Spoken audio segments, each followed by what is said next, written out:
എല്ലാവർക്കും സ്വാഗതം.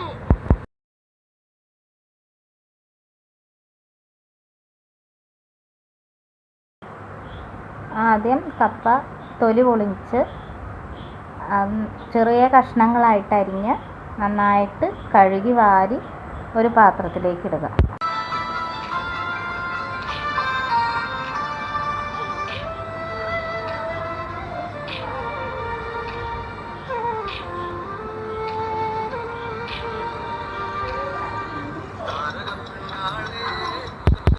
അതിലേക്ക് കപ്പ മുങ്ങിക്കിടക്കാൻ പാകത്തിന് കുറച്ച് വെള്ളം ഒഴിച്ച് കൊടുക്കുക.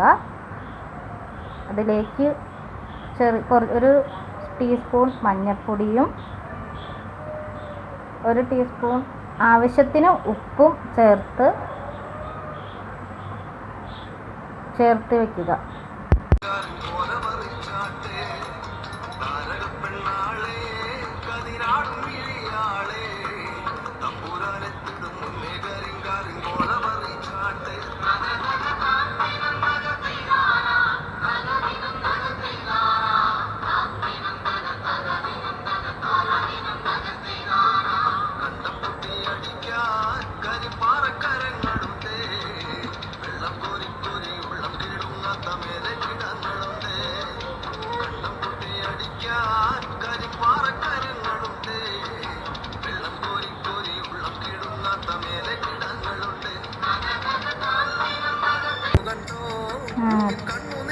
വിസിൽ വന്നു.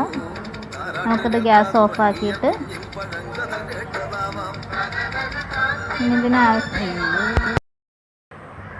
നമുക്കൊരു പാത്രത്തിലേക്ക് അതിന് വെള്ളം ആറാൻ വയ്ക്കാം.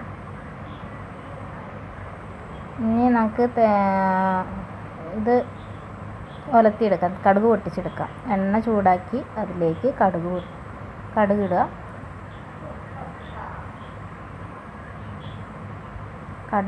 കടുക് ശരിക്കും പൊട്ടുമ്പോൾ അതിലേക്ക്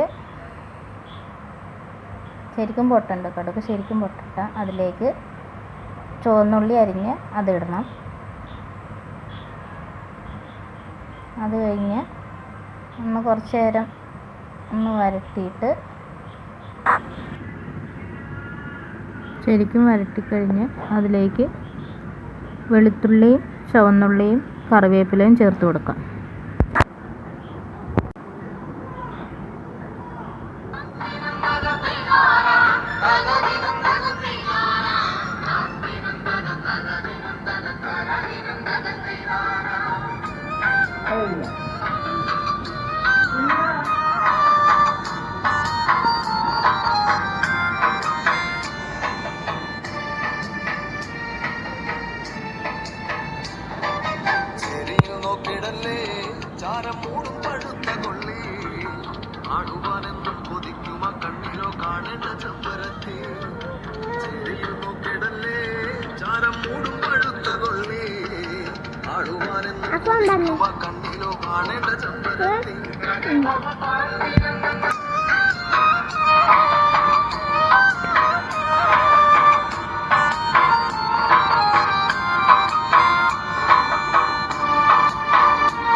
മൂടും പഴുത്ത കൊള്ളി ആടുവാനെന്നും കൊതിക്കുമ കണ്ണിലോ കാണേണ്ട ചെമ്പരത്തി ചെരിയിൽ നോക്കിടല്ലേ.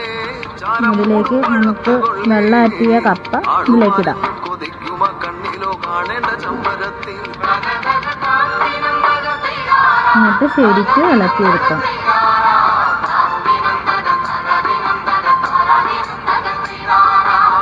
അടിയിൽ നിന്ന് എല്ലാം മുകളിലേക്കാകുന്ന രീതിയിൽ നന്നായിട്ട് ഇളക്കിയെടുക്കാം. തമ്പുരാൻ വേഗമിങ്ങെത്തും കരിങ്കാറിൻ പോര പറിച്ചു പോകാം. വട്ടക്കൂട പിടിച്ചേ വടിവട്ടത്തിലും കറക്കി തമ്പുരാൻ വേഗമിങ്ങെത്തും കരിങ്കാറിൻ പോര പറിച്ചു പോകാം.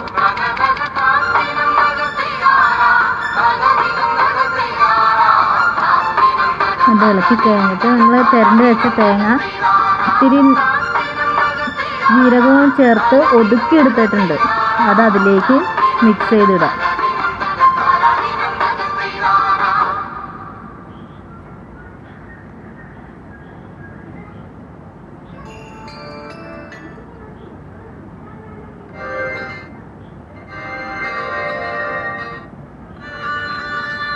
ശരിക്കും, എന്നിട്ട് അതങ്ങ് ശരിക്കും മിക്സ് ചെയ്തെടുക്കണം. നന്നായിട്ട് മിക്സ്, തേങ്ങ എല്ലായിടത്തും പാകത്തിന് നന്നായിട്ട് മിക്സ് ചെയ്തെടുക്കാം.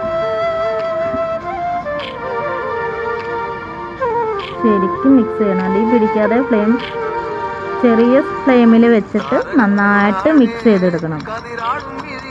രീതിയിൽ എല്ലായിടത്തും തേങ്ങാപ്പീര എല്ലായിടത്തും എത്തുന്ന രീതിയിൽ നന്നായിട്ട് മുകളിലും താഴെയായിട്ട് നന്നായിട്ട് മിക്സ് ചെയ്തെടുക്കുന്നുണ്ട്.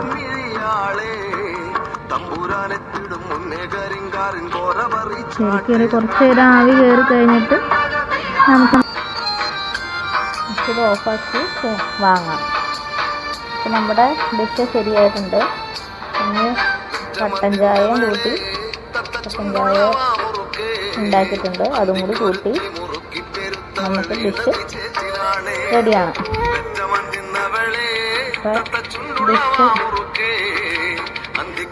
ഡിഷ് കപ്പ് റോസ്റ്റ് തിന്നാൻ റെഡി ആയിട്ടുണ്ട്.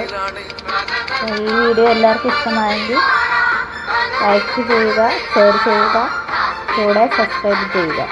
Thank you.